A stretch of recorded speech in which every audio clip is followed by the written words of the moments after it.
आप देख रहे हैं पी न्यूज उत्तर प्रदेश, खबरों का बादशाह।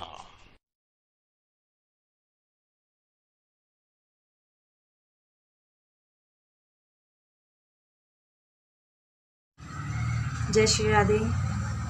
आप सभी वैष्णव भक्तों को मेरा सादर प्रणाम। अभी वर्तमान में कोरोना वायरस चल रहा है, तो हम सब घर में ही बैठे हैं और आशा है कि आप सब सरकार के द्वारा दिए गए निर्देशों का पालन कर रहे होंगे।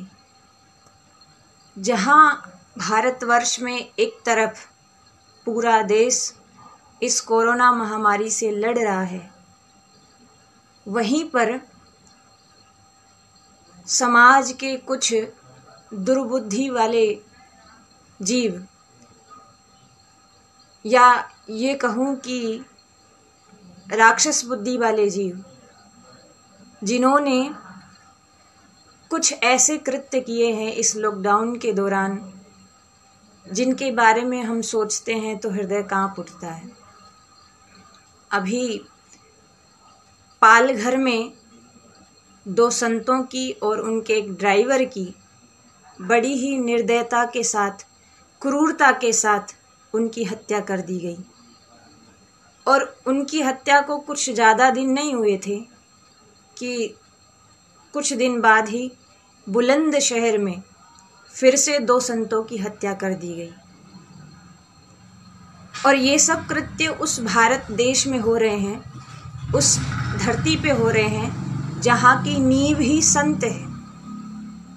जरा सोचिए, विचार करिए कि अगर इस दुनिया में संत न होते तो क्या कभी हम सब भगवान को जान पाते?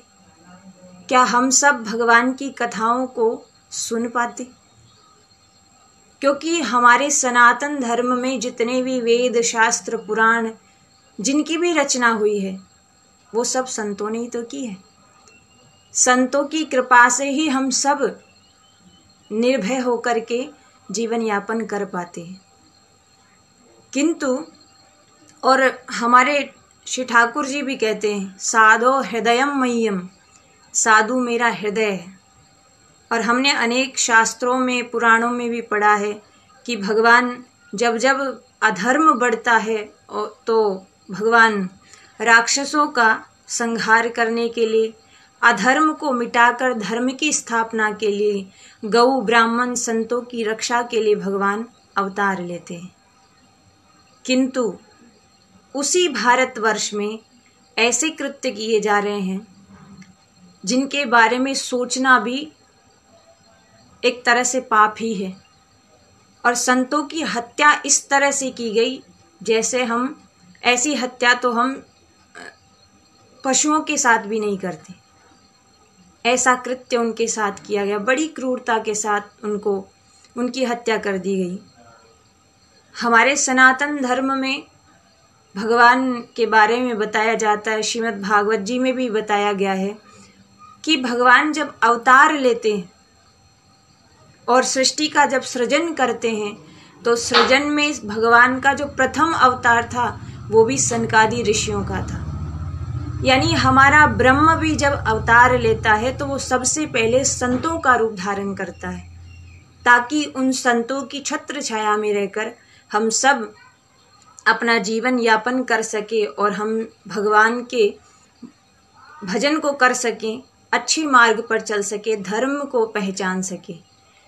किंतु उसी भारतवर्ष में संतों के साथ इतनी निर्दयता के साथ ये व्यवहार किया गया है। तो मेरा आप सभी से निवेदन है कि ऐसे भविष्य में ऐसे अपराध न हो, इसके लिए आप और हम सब को मिल करके, एकजुट होकर के न्याय की मांग करनी चाहिए। सरकार से हम सबको मांग करनी चाहिए ताकि उन अपराधियों को कठोर से कठोर दंड मिले, ताकि भविष्य में फिर से कोई ऐसा अपराध करने का सोचे भी ना। तो मेरी ऐसी प्रार्थना है, आप सभी से प्रार्थना है कि आप मेरी बात का समर्थन करते हुए उन संतों के लिए कुछ न्याय के लिए मांग करेंगे, ऐसी प्रार्थना के साथ आप सभी को एक बार पुनः प्रणाम। जय श्री राधे।